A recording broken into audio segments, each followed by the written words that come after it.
നമസ്കാരം. ജൻസി പ്രക്ഷോഭത്തിന്റെ മുൻനിരയിലുണ്ടായിരുന്ന വിദ്യാർത്ഥി നേതാവ് ഷെരീഫ് ഉസ്മാൻ ഹാദിയുടെ മരണത്തിന് പിന്നാലെ ബംഗ്ലാദേശിൽ തുടങ്ങിയ പ്രക്ഷോഭം ആളിക്കത്തുകയാണ്. തീവ്ര ഇന്ത്യ വിരുദ്ധ നിലപാടുള്ള ഹാദിയുടെ മരണത്തിന് ഉത്തരവാദി ഇന്ത്യയെന്ന് പറഞ്ഞുകൊണ്ടാണ് ബംഗാളിൽ ഇന്ത്യ വിരുദ്ധ നീക്കം ആളിക്കത്തിക്കുന്നത്. അതിന് ചൂട്ടുപിടിച്ചു കൊടുക്കുന്നു ഇടക്കാല സർക്കാരിനെ നയിക്കുന്ന മുഹമ്മദ് യൂനിസ്. ശനിയാഴ്ച ഹാദിയുടെ സംസ്കാര ചടങ്ങിലെത്തിയ ആയിരക്കണക്കിന് ജനങ്ങളെ അഭിസംബോധന ചെയ്ത് യൂനിസ് ഉസ്മാൻ ഹാദിയുടെ ആദർശങ്ങൾ പിന്തുടരുമെന്ന് യൂനിസ് പ്രഖ്യാപിച്ചു. ഹാദിയുടെ സ്വപ്നം സാക്ഷാത്കരിക്കുമെന്നും അത് തലമുറകളിലേക്ക് എത്തിക്കുമെന്നും ഉറപ്പു നൽകി.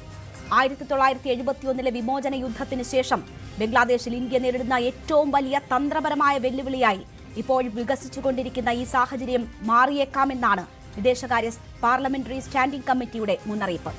ഫെബ്രുവരിയിലെ തെരഞ്ഞെടുപ്പ് വൈകിപ്പിക്കാൻ ബോധപൂർവം പാകിസ്ഥാന്റെയും ജമാഅത്തെ ഇസ്ലാമിയുടെയും പിന്തുണയോടെയുള്ള തീവ്രവാദികൾ അഴിച്ചുവിട്ട അക്രമ സംഭവങ്ങളാണ് ബംഗ്ലാദേശിൽ അരങ്ങേറുന്നതെന്ന വിലയിരുത്തലുകളുണ്ട്. ഈ സാഹചര്യത്തിൽ ബംഗ്ലാദേശിലെ സാഹചര്യങ്ങൾ സസൂക്ഷ്മം നിരീക്ഷിക്കുകയാണ് ഇന്ത്യ. ഈ വിഷയമാണ് നമ്മൾ ഇന്ന് ചർച്ച ചെയ്യുന്നത്. ബംഗ്ലാദേശിലെ കലാപം ആളിക്കത്തിക്കുന്നത് ആരൊക്കെ? ഇന്ത്യ ആശങ്കപ്പെടണം.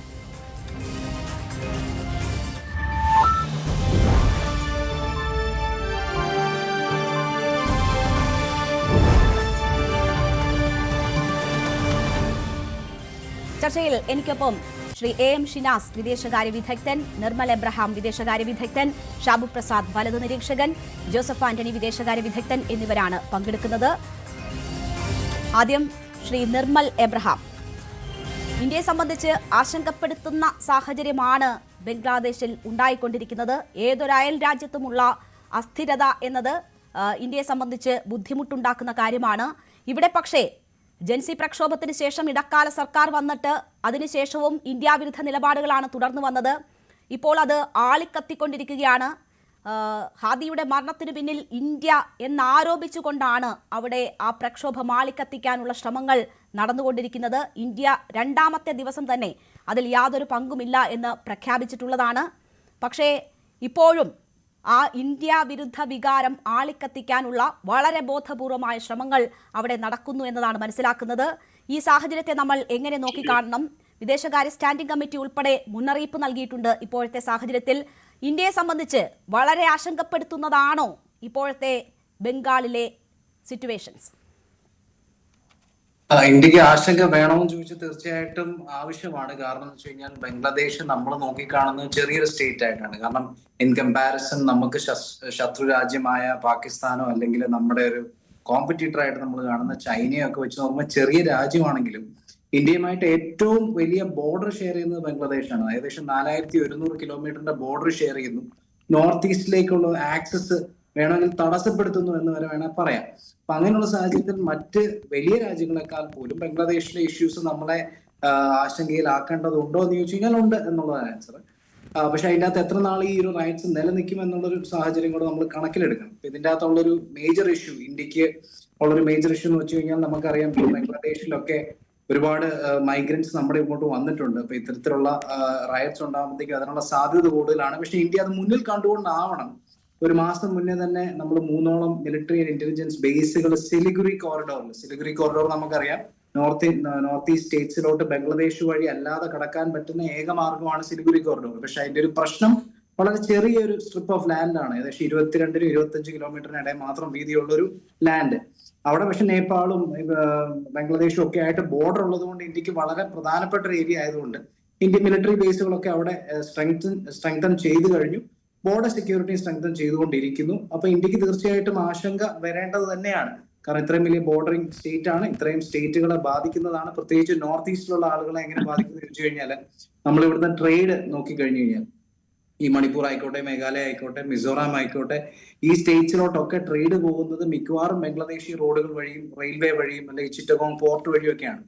അപ്പൊ അങ്ങനെ പോകുമ്പോൾ അതൊക്കെ ഈ റൈറ്റ്സിലൂടെ തടസ്സപ്പെടുത്താൻ അല്ലെങ്കിൽ നമുക്കൊരു തടസ്സമായി വരാൻ സാധ്യതയുണ്ട് നീണ്ടുപോയി കഴിഞ്ഞാൽ. അങ്ങനെ വന്നു കഴിഞ്ഞാൽ സാധാരണ രീതിയിൽ എക്കണോമിക്സ് അപ്ലൈ ചെയ്ത് നോക്കി കഴിഞ്ഞു കഴിഞ്ഞാൽ അവിടെ ഷോർട്ടേജ് വന്നു കഴിഞ്ഞാൽ വില വർദ്ധിച്ചു പോകാനൊക്കെയുള്ള സാഹചര്യം ഉണ്ട്. അത് കൂടാതെ കമ്മ്യൂണൽ വയലൻസിലോട്ടൊക്കെ പോകാനുള്ള സാധ്യതകളും ഉണ്ട്. പക്ഷെ നിലവിലെ സാഹചര്യത്തിൽ ഇന്ത്യ സംയമനം പാലിക്കുന്നു. പക്ഷെ എന്നെ അത്ഭുതപ്പെടുത്തുന്ന ഒരു കാര്യം, ഈ പറഞ്ഞ സമാധാനത്തിന് നൊബേൽ പ്രൈസ് നേടിയ മുഹമ്മദ് യൂനിസിന്റെ കീഴിലാണല്ലോ ഈ പ്രക്ഷോഭങ്ങൾ ഇപ്പോഴും തുടർന്നു പോകുന്നത് എന്നുള്ളത് ശരിക്കും പറഞ്ഞു കഴിഞ്ഞാൽ അത്ഭുതപ്പെടുത്തുന്നു. തീർച്ചയായും അതുമാത്രവുമല്ല, തീവ്ര ഇന്ത്യ വിരുദ്ധ നേതാവായ ഹാദിയുടെ രക്തസാക്ഷിത്വം വെറുതെ ആകില്ല, അദ്ദേഹം ആഗ്രഹിച്ചിരുന്നത് സാധ്യമാകും എന്ന സന്ദേശം കൂടി നൽകുകയാണ്. അദ്ദേഹത്തിന്റെ ശവകുടീരത്തിൽ എത്തി സംസ്കാര ചടങ്ങിലെത്തി ആയിരക്കണക്കിന് ജനങ്ങളെ അഭിസംബോധന ചെയ്തുകൊണ്ടാണ് ആ പ്രഖ്യാപനം യൂനിസ് നടത്തുന്നത് എന്നതുകൂടി നമ്മൾ കാണണം. ഹാദിയുടെ സ്വപ്നങ്ങൾ സാക്ഷാത്കരിക്കുമെന്ന ഉറപ്പാണ് അദ്ദേഹം നൽകിയിരിക്കുന്നത്. അത് മാത്രവുമല്ല, അത് തലമുറകളിലേക്ക് എത്തിക്കും എന്ന ഒരു വാഗ്ദാനം കൂടി നൽകുകയാണ്. നേരത്തെ നിർമ്മൽ സൂചിപ്പിച്ചതുപോലെ തന്നെ സമാധാനത്തിനുള്ള നൊബേൽ നേടിയ വ്യക്തിയാണ്. അദ്ദേഹത്തിന് പിന്നിൽ ആര് എന്ന സംശയം ഇപ്പോൾ വളരെ പ്രസക്തമാണ്. അദ്ദേഹം അധികാരമേറ്റെടുത്ത കാലം മുതൽ തന്നെ അമേരിക്കയുടെ പപ്പറ്റാണ് എന്ന വിമർശനം നേരിട്ടിരുന്നു. ഇപ്പോൾ തീവ്ര ഇന്ത്യ വിരുദ്ധ നിലപാടുകൾ സ്വീകരിക്കുന്നു. ഈ കലാപ സമയത്തും അതിൽ ഉറച്ചു നിൽക്കുന്നു. മാത്രവുമല്ല, സംശയമുണ്ടാക്കുന്ന തരത്തിലുള്ള പല സമീപനങ്ങളും അദ്ദേഹത്തിന്റെ ഭാഗത്തു നിന്ന് വന്നുകൊണ്ടിരിക്കുകയാണ്. നമുക്കതിലേക്കും വിശദമായി എത്താം. ശ്രീ എം ഷിനാസ്, താങ്കൾക്ക് എന്നെ കേൾക്കാൻ കഴിയുമെന്നാണ് ഞാൻ കരുതുന്നത്. നോക്കൂ, ഇവിടെ ഇപ്പോൾ ആരാണ് ഈ കലാപത്തിന് പിന്നിൽ എന്ന് വരുമ്പോൾ സംശയമുന നീളുന്നത് പാകിസ്ഥാനിലേക്കാണ്. പാകിസ്ഥാനും ജമാഅത്തെ ഇസ്ലാമിയുമാണ് ഇതിന് പിന്നിൽ, ഇതിന്റെ ആസൂത്രകർ എന്ന സംശയം പല കോണിൽ നിന്നും സജീവമാകുന്നുണ്ട്. അസിം മുനീറിന്റെ പങ്ക് സംശയിക്കുന്നുണ്ട്. നോക്കൂ, ബംഗ്ലാദേശിന് എങ്ങനെയാണ് പാകിസ്ഥാനുമായി അടുക്കാൻ കഴിയുക? അവരുടെ വിമോചനത്തിന് ഒപ്പം നിന്ന രാഷ്ട്രത്തിനെതിരെ നിൽക്കാൻ കഴിയുന്ന സാഹചര്യം എങ്ങനെയാണ് സൃഷ്ടിക്കപ്പെടുക? എന്തുകൊണ്ടാണ് അവർ ചരിത്രം മറന്നുപോകുന്നത്? അവരുടെ നരവേട്ടയുടെ ചരിത്രം മറന്നുപോകുന്നത്? സ്ത്രീകളെ പിച്ചു ചീന്തിയ ആ ചരിത്രം മറന്നുകൊണ്ട് ശത്രുപക്ഷത്തേക്ക് മാറാൻ ബംഗാളിന് എങ്ങനെ കഴിയുന്നു? ബംഗ്ലാദേശിന് ബംഗ്ലാദേശിന്റെ ചരിത്രവും ഈ ഹാദിയുടെ ചരിത്രവും, ഹാദിയുടെ രാഷ്ട്രീയ ചരിത്രം പരിശോധിച്ചാൽ തന്നെ കേവലം 32 വയസ്സുള്ളപ്പോഴാണ് അദ്ദേഹം തലക്ക് വെടിയേറ്റ് കൊല്ലപ്പെട്ടത്. അപ്പോൾ ഡിസംബർ 12 വെടിയേറ്റു. സിംഗപ്പൂരിൽ വെച്ച് ഡിസംബർ 18 അദ്ദേഹം മരണത്തിന് കീഴടങ്ങി. അപ്പൊ ഹാദിയുടെ രാഷ്ട്രീയ ചരിത്രം, ഹാദി ഒരു യാഥാസ്ഥിതിക മുസ്ലിം കുടുംബത്തിലാണ് വളർന്നത്. ഢാക്ക യൂണിവേഴ്സിറ്റിയിൽ നിന്ന് രാഷ്ട്രമീമാംസയിൽ, പൊളിറ്റിക്കൽ സയൻസിൽ ബിരുദം നേടിയിരുന്നു. ബംഗ്ലാദേശിനെ പറ്റി 5-8 പുസ്തകങ്ങൾ അദ്ദേഹം എഴുതിയിട്ടുണ്ട്. സ്വകാര്യ സർവകലാശാലകളിലും കോച്ചിങ് സെന്റേഴ്സിലും ക്ലാസ് എടുത്തിരുന്നു. അപ്പം വിദ്യാസമ്പന്നനാണ് ഹാദി. പക്ഷെ ഹാദി പല കാര്യങ്ങളിലും ഇപ്പോ ഫോർ എക്സാമ്പിൾ 1971 മുതലുള്ള ബംഗ്ലാദേശിന്റെ ചരിത്രത്തെ അതിനെ അദ്ദേഹം നിരാകരിക്കുന്നുണ്ട്. അതിൽ നിന്നുള്ള വിച്ഛേദം വേണമെന്ന് ആവശ്യപ്പെടുന്നുണ്ട്. അദ്ദേഹം ഒരു ഇസ്ലാമിസ്റ്റ് ലെൻസിലൂടെയാണ് കാര്യങ്ങൾ നോക്കിക്കാണുന്നു എന്നതും ശരിയാണ്. അപ്പോ 2024 ജൂലൈ ഓഗസ്റ്റ് മാസങ്ങളിൽ വിദ്യാർത്ഥികൾ ആരംഭിച്ച പ്രക്ഷോഭം പിന്നീട് BNPയും ജമാഅത്തെ ഇസ്ലാമിയും അതിന്റെ വിദ്യാർത്ഥി വിഭാഗവും മറ്റും ഒക്കെ ഏറ്റെടുക്കുകയും വലിയ തോതിലുള്ള പ്രക്ഷോഭമായി മാറി ആ സർക്കാരിനെ പുറത്താക്കുകയും ഷെയ്ഖ് ഹസീന ഇന്ത്യയിൽ അഭയം തേടുകയും ഒക്കെ ചെയ്തു. ആദ്യ അടിസ്ഥാനപരമായി അവാമി ലീഗ് വിരുദ്ധനാണ്, അതേപോലെ തന്നെ ഷെയ്ഖ് ഹസീന വിരുദ്ധനാണ്. ഇന്ത്യയുടെ സാംസ്കാരിക അധീശത്വത്തെയും ആധിപത്യത്തെയും എന്ന് വെച്ചാൽ ബംഗ്ലാദേശിന് മേലുള്ള അതിന്റെ രൂക്ഷ വിമർശകനാണ്. ഗ്രേറ്റർ ബംഗ്ലാദേശ് ആണ് ലക്ഷ്യം എന്ന് പ്രഖ്യാപിച്ചിട്ടുള്ള ആളുമാണ്. 2024 മുമ്പ് BNPയുടെ, ബംഗ്ലാദേശ് നാഷണലിസ്റ്റ് പാർട്ടിയുടെ വിമർശകനുമായിരുന്നു. ഇപ്പൊ ഈ 2024 ജൂലൈ ഓഗസ്റ്റ് മാസങ്ങളിൽ നടന്ന പ്രക്ഷോഭം വിദ്യാർത്ഥികളായിരുന്നല്ലോ മുൻനിരയിൽ. അവരിൽ തന്നെ ആ പ്രക്ഷോഭാനന്തരം എന്താണ് സംഭവിച്ചത്? വിദ്യാർത്ഥികളിൽ 3 ധാരയുണ്ടായി. ഒരു ധാര ഇന്ററിം ഗവൺമെന്റ്, ഇടക്കാല സർക്കാരുമായി ചേർന്ന് പ്രവർത്തിക്കുകയും അതിൽ ഭാഗഭാക്കാവുകയും ചെയ്തു. മറ്റൊരു ധാര ബംഗ്ലാദേശ് നാഷണൽ സിറ്റിസൺസ് പാർട്ടി എന്ന ഒരു പാർട്ടി ഉണ്ടാക്കി. അത് ഇടക്കാല സർക്കാരിൽ ചേർന്നില്ല. മൂന്നാമത്തെ ഗ്രൂപ്പിൽ പെടുന്ന ആളാണ് വധിക്കപ്പെട്ട ഹാദി. അദ്ദേഹം രൂപീകരിച്ച ആദ്യം ബംഗ്ലാദേശ് ഇൻകിലാബ് സെന്റർ രൂപീകരിച്ചു. പിന്നെ ബംഗ്ലാദേശ് ഇൻകിലാബ് മഞ്ച് രൂപീകരിച്ചു. അതൊരു സംഘടനയാണ്, രാഷ്ട്രീയ പാർട്ടിയല്ല. അപ്പൊ ഇതിൽ തന്നെ നമ്മൾ ഹാദിയെ ജമാഅത്തെ ഇസ്ലാമി പിന്തുണച്ചിരുന്നു, മറ്റ് ഹാർഡ്ലൈൻ ഇസ്ലാമിസ്റ്റുകളും പിന്തുണച്ചിരുന്നു. അതേസമയം തന്നെ ഹാദിയുടെ അവസാന കാലത്തെ പ്രഭാഷണങ്ങളും സംസാരങ്ങളും ഒക്കെ സൂചിപ്പിക്കുന്നത് ഹാദി നിലകൊണ്ടത്, ഹാദിയെ കബറടക്കിയത് എവിടെയാണ്? ബംഗ്ലാദേശിന്റെ ദേശീയ കവിയായ കാസി നസ്രുൽ ഇസ്ലാമിന്റെ ശവകുടീരത്തിന് അടുത്താണ് ഹാദിയെ കബറടക്കിയത്. അതുപോലെ ഇൻക്ലാബ് മഞ്ചിന്റെ പ്രചോദനവും ഏറ്റവും അധികം പ്രചോദനം ഉൾക്കൊണ്ടിരുന്നത് ഇൻക്ലാബ് മഞ്ച് എന്ന സംഘടനയും എന്ന ഗ്രൂപ്പും ഹാദിയും ഉൾക്കൊണ്ടിരുന്നത് കാസി നസ്രുൽ ഇസ്ലാമിൽ നിന്നായിരുന്നു. കാസി നസ്രുൽ ഇസ്ലാം എന്ന് പറഞ്ഞാൽ ബംഗ്ലാദേശിന്റെ ദേശീയ കവിയാണ്. ഒരു ഇൻക്ലൂസീവ് ബംഗ്ലാദേശിന്റെ പ്രതീകമാണ് അദ്ദേഹം. അപ്പൊ ഹാദിയും ജമാഅത്തെ ഇസ്ലാമിയും തമ്മിൽ ഈയിടെ ഉണ്ടായ ഇസ്ലാമിസ്റ്റ് ഗ്രൂപ്പുകളും തമ്മിൽ ഈയിടെ ഉണ്ടായ ഒരു അഭിപ്രായ ഭിന്നത ഞാൻ പറയാം. ഹാദി ഇതൊക്കെ പറഞ്ഞെങ്കിലും ഇസ്ലാമിസ്റ്റ് പ്രിസത്തിലൂടെയാണ് നോക്കി കാണുന്നതെങ്കിലും ബംഗ്ലാദേശ് വിമോചന സമരത്തിന്റെ പൈതൃകത്തെ അദ്ദേഹം അഗണ്യകോടിയിൽ തള്ളുന്നുണ്ടെങ്കിലും ഹാദി ഒരു ജെൻഡർ ഇഷ്യൂസിലും ഇൻക്ലൂസീവ്നെസിന്റെ കാര്യത്തിലും ഈ ഇസ്ലാമിസ്റ്റ് പാർട്ടികളിൽ നിന്ന് ഭിന്നമായ നിലപാടാണ് സ്വീകരിച്ചിരുന്നത്. അതുപോലെ തന്നെ ഹാദി ഈ ജൂലൈ ചാർട്ടർ എന്ന് പറഞ്ഞ ഒരു ചാർട്ടർ ഉണ്ടാക്കിയിരുന്നു വിദ്യാർത്ഥി സംഘടന. അപ്പോൾ ഈ ജൂലൈ ചാർട്ടറിന് മേൽ ഈ 2026 ഫെബ്രുവരിയിൽ നടക്കാൻ പോകുന്ന തെരഞ്ഞെടുപ്പിന് മുമ്പ് ഒരു റഫറൻഡം നടത്തണമെന്ന ആവശ്യം ഉന്നയിച്ചിരുന്നു ഹാദി. ആ ആവശ്യത്തെ ഏറ്റവും ശക്തമായി എതിർത്തത് BNP എന്ന പാർട്ടിയാണ്. കാരണം ഹാദി മുന്നോട്ട് വെക്കുന്ന അജണ്ടയുമായി പോയാൽ ബംഗ്ലാദേശിൽ ഇതുവരെ നിലനിന്ന 2 പാർട്ടി ഡോമിനൻസ്, 2 പാർട്ടികൾക്കുള്ള ആധിപത്യമുള്ള ഒരു രാഷ്ട്രീയ വ്യവസ്ഥ അവസാനിക്കുമെന്നും ജമാഅത്തെ ഇസ്ലാമിക്ക് കൂടുതൽ മേൽക്കൈ കൈവരുമെന്നുമാണ് BNP പറഞ്ഞത്. അതേസമയം ഹാദി മത്സരിക്കാൻ തീരുമാനിച്ച മണ്ഡലം ബംഗ്ലാദേശ് ഡാക്കയിലെ 8 എന്നറിയപ്പെടുന്ന ഡാക്ക 8 കോൺസ്റ്റിറ്റ്യുവൻസിയാണ്. ആ മണ്ഡലം BNPയുടെ ശക്തി കേന്ദ്രമാണ്. ആ BNPയുടെ വളരെ ശക്തനായ ഒരു നേതാവുണ്ട്, മിർസ സംതിങ്. അദ്ദേഹത്തിന്റെ ഒരു ശക്തി കേന്ദ്രമാണത്. അപ്പോ നേർക്കുന്ന ഹാദിയും BNPയുടെ ഏറ്റവും ശക്തനായ കാളിദാസിയെ അതിഗുരുതരമായി രോഗം ബാധിച്ച ആശുപത്രിയിലാണെന്ന് നമുക്കറിയാം. അപ്പോ ഈ നേതാവിന്റെ മണ്ഡലത്തിലാണ് മത്സരിക്കാൻ തീരുമാനിക്കുന്നത്. അപ്പൊ ഹാദി ഒരു സിംഗുലർ പൊളിറ്റിക്കൽ നാരറ്റീവ് ബംഗ്ലാദേശിൽ ആഗ്രഹിച്ചിരുന്നില്ല. അപ്പൊ വളരെ 32 വർഷത്തെ ഹാദിയുടെ കഴിഞ്ഞ ഏതാനും 10 വർഷത്തെ രാഷ്ട്രീയ ചരിത്രം പരിശോധിച്ചാൽ ഹാദി ഈ ഒരൊറ്റ ഗ്രൂപ്പിലും പെടാത്ത, പലരോടും അഭിപ്രായ ഭിന്നതകളുള്ള ഒരു ഒറ്റയാൾ പതികനാണ് എന്ന് പറയാൻ പറ്റും. അതുകൊണ്ട് ഇന്ത്യക്ക് നേരെ, ഞാൻ ഈ കാര്യത്തിലേക്ക് കിടക്കട്ടെ, ഇന്ത്യക്ക് നേരെ അതിശക്തമായ വികാരം, ഇന്ത്യാവിരുദ്ധ വികാരം ബംഗ്ലാദേശിൽ ഉണ്ട്. അതിനെ കൂടുതൽ ജ്വലിപ്പിക്കുകയും അതിനെ കൂടുതൽ വിജൃംഭിപ്പിക്കുകയും ചെയ്യുക എന്നത് മറ്റു ചിലരുടെ താല്പര്യങ്ങളാണ്. അപ്പൊ ഇന്ത്യയെ പോലുള്ള ഒരു രാഷ്ട്രം, സമചിത്തതയോടെ വിവേകത്തോടെ ചിന്തിക്കുന്ന ഒരു രാഷ്ട്രം, ഹാദിയെ പോലുള്ള അല്ലെങ്കിൽ മറ്റ് വിദ്യാർത്ഥി നേതാക്കൾ ആരെങ്കിലും കൊല്ലപ്പെടുകയും ഇന്ത്യക്ക് നേരെ വിരൽ ചൂണ്ടപ്പെടുകയും ചെയ്യുന്നത് ഇന്ത്യക്ക് ഹിതകരമല്ല, അഭിലഷണീയമല്ല. അതുകൊണ്ട് അത്തരം ഒരു വഷളായ സ്ഥിതി ബംഗ്ലാദേശിൽ ഉണ്ടാക്കാൻ ഇന്ത്യ ആഗ്രഹിക്കില്ല.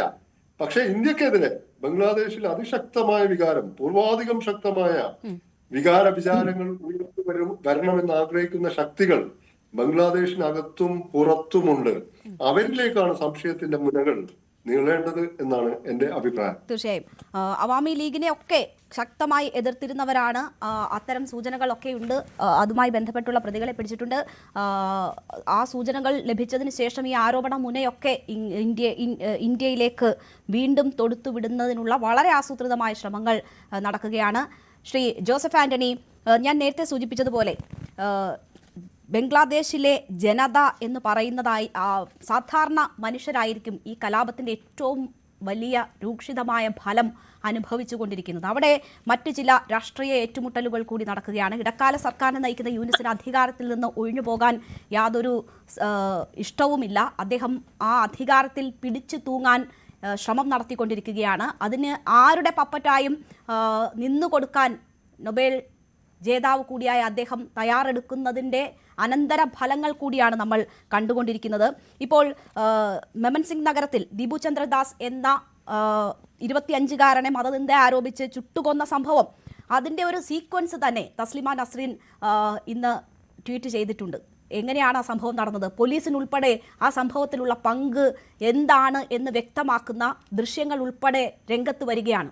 അപ്പോൾ ഒരു യുവാവിനെ അങ്ങനെ കൊല്ലാനായി വിട്ടുകൊടുക്കുകയാണ്. അതിന് ഈ ഭരണകൂട സംവിധാനത്തിന് പോലും പങ്കുണ്ട് എന്ന സംശയങ്ങൾ വളരെ വ്യക്തമായി വരുമ്പോൾ പ്രതിക്കൂട്ടിലാകുന്നത് ഇടക്കാല സർക്കാരിനെ നയിക്കുന്ന യൂനുസ് കൂടിയാണ്. ആർക്ക് വേണ്ടിയാണ് ഇതുമൊക്കെ എന്ന സംശയമാണ് ഉയരുന്നത്. ഇതിന്റെ ഒക്കെ ഫലം അനുഭവിക്കേണ്ടി വരുന്നത് സാധാരണക്കാരായ ജനങ്ങളാണ് എന്നതുമാണ് യാഥാർത്ഥ്യം. ബംഗ്ലാദേശിൽ ഇപ്പോൾ ഒരു ഭരണകൂടമുണ്ടോ എന്ന് പറയാൻ കഴിയും. ബംഗ്ലാദേശ് ഭരിക്കുന്നത് ജനക്കൂട്ടമാണ്.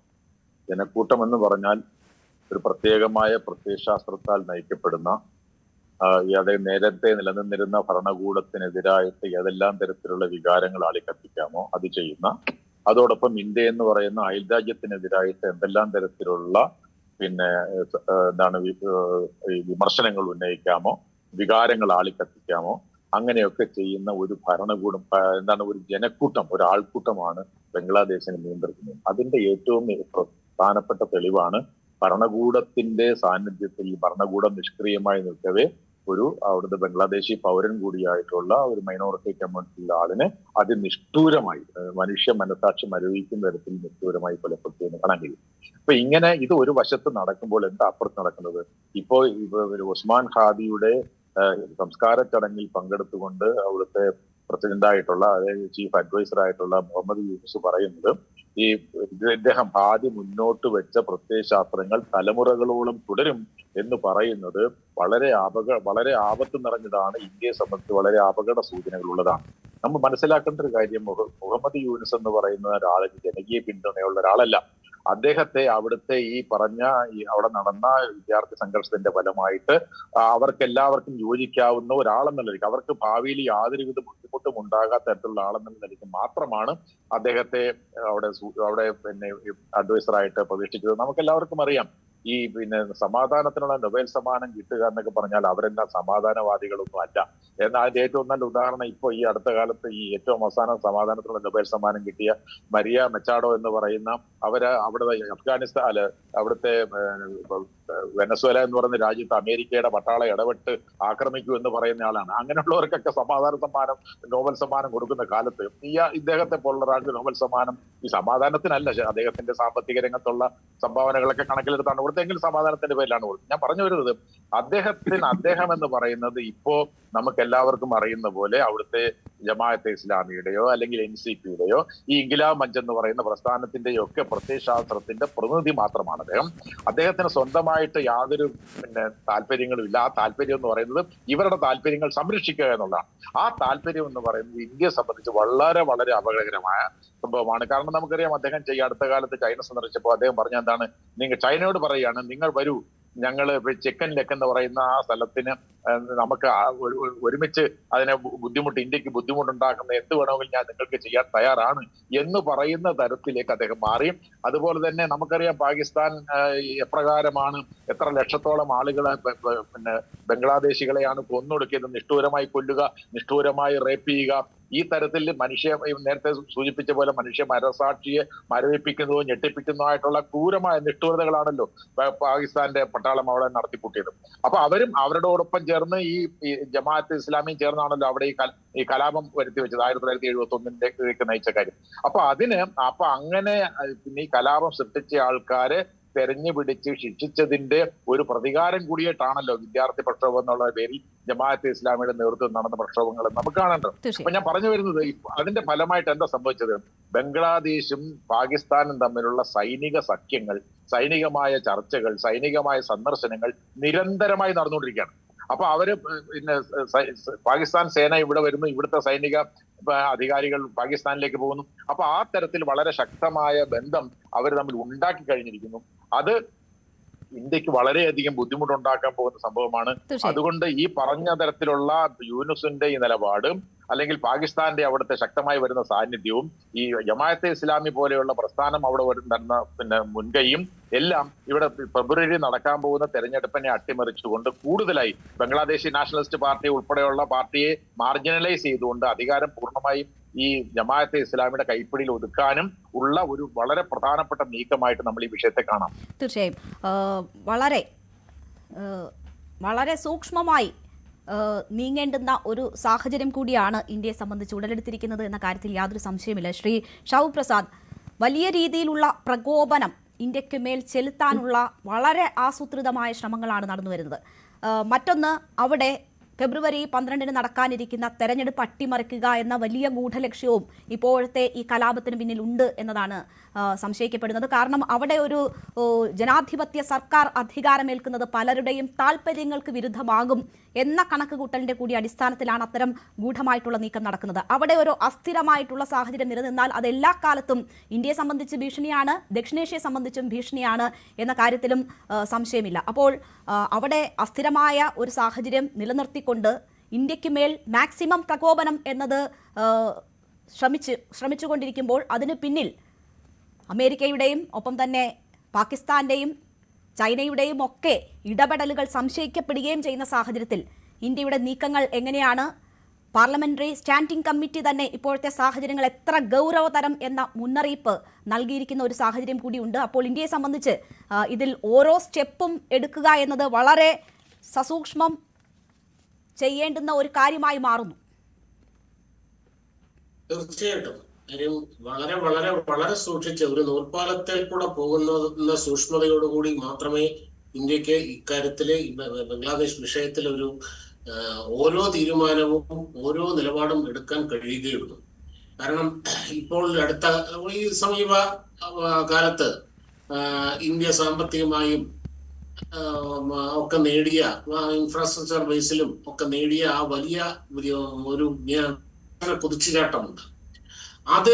അതിന് തടയിടണമെങ്കിൽ ഇന്ത്യയെ ഒരു വലിയ യുദ്ധത്തിലേക്കോ അല്ലെങ്കിൽ അങ്ങനെയുള്ള ഒരു അന്താരാഷ്ട്ര പ്രശ്നങ്ങളിലേക്കോ വലിച്ചിഴക്കേണ്ടി വരും. അങ്ങനെ ഇന്ത്യയെ വലിച്ചിഴക്കാൻ വേണ്ട ഒരു വലിയ, അല്ലാതെ ബംഗ്ലാദേശിനോടുള്ള ദേഷ്യമോ സ്നേഹമോ ഒന്നുമല്ല ഇതിന്റെ പിന്നിലുള്ളത്. അങ്ങനെയുള്ള ഒരു അന്താരാഷ്ട്ര നീക്കത്തിന്റെ ബാക്കിയാണ് ഇപ്പോൾ ബംഗ്ലാദേശിൽ കണ്ടുകൊണ്ടിരിക്കുന്നത്. ഇന്ന് നമുക്ക് സംഭവങ്ങളെ ഒന്ന് വിശകലനം ചെയ്താൽ സാധാരണ, അതുകൊണ്ട് തന്നെ ഓരോ സ്റ്റെപ്പും ഇന്ത്യക്ക് വളരെ സൂക്ഷിച്ചേ എടുക്കാൻ പറ്റുള്ളൂ, നിലപാടും സൂക്ഷിച്ചേ എടുക്കാൻ പറ്റുള്ളൂ. 1971 അത് അന്ന് സംഭവിച്ചത് വേറൊരു വിഷയമായിരുന്നു. കാര്യം പാകിസ്ഥാന്റെ അവിടുത്തെ ഭീകരമായ അട്രോസിറ്റി കാരണം ഉണ്ടായ വളരെ വലിയ അഭയാർത്ഥി പ്രവാഹം. കാര്യം അന്ന് ആ അതിർത്തി ഒന്നും ഏകദേശം ഏതാണ്ട് എല്ലാം തുറന്നു കിടക്കുകയായിരുന്നു. അഭയാർത്ഥി പ്രവാഹം എന്ന് പറഞ്ഞു കഴിഞ്ഞാൽ നമുക്ക് ഒരു തരത്തിലും നിയന്ത്രിക്കാൻ കഴിയാത്ത രീതിയിലോ തടയാൻ കഴിയാത്ത രീതിയിലോ ഉള്ള ഒരു അതിർത്തിയുടെ സ്ട്രക്ചറാണ്. ശരിക്കും ബംഗ്ലാദേശ് 4000 കിലോമീറ്ററോളം നീളമുള്ള അതിർത്തിയാണ് ഉള്ളത്. എന്നാൽ ഇപ്പോൾ അതിന്റെ ഏതാണ്ട് മഹാഭൂരിപക്ഷവും 90% വളരെ കൃത്യമായിട്ട് ഫെൻസ് ചെയ്ത് കഴിഞ്ഞു.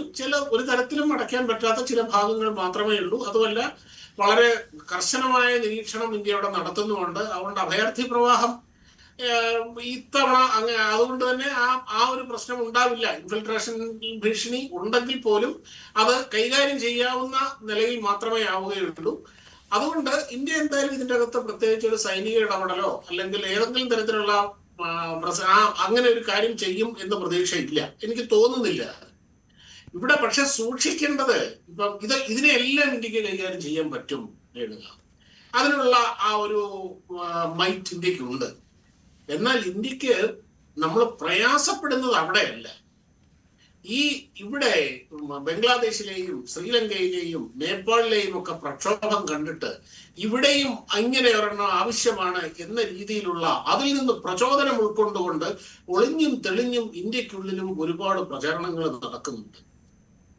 അത് കാര്യം നമ്മുടെ ഉള്ളിലുള്ള ശത്രുവിനെ തിരിച്ചറിയുക എന്ന് പറയുന്നതും അതിനെ നേരിടുക എന്ന് പറയുന്നതും വലിയ ബുദ്ധിമുട്ടുള്ള ഒരു കാര്യമാണ്. നമ്മുടെ ഉള്ളിൽ തന്നെയുള്ള കാര്യമാണ്, ഉള്ള പ്രശ്നമാണ്. പുറത്തു നിന്നുള്ളതിനെ നേരിടാനുള്ള എല്ലാ ആ ഒരു ശക്തിയും ഇന്ത്യക്കുണ്ട്. മറ്റേ ശക്തിയില്ല, അതാണ് ഏറ്റവും കൂടുതൽ കോംപ്ലിക്കേറ്റഡ് ആയിട്ടുള്ള ഇവിടുത്തെ ഒരു വിഷയം. സത്യത്തിൽ ഒന്ന് ആലോചിച്ച് നോക്കൂ. ശരി, 71 യുദ്ധത്തിന്റെ ആത്യന്തിക ഫലം എന്താണ്? ഇന്ത്യ അതുകൊണ്ട് എന്ത് നേടി എന്നുള്ളതൊരു വലിയ പ്രശ്നമല്ലേ?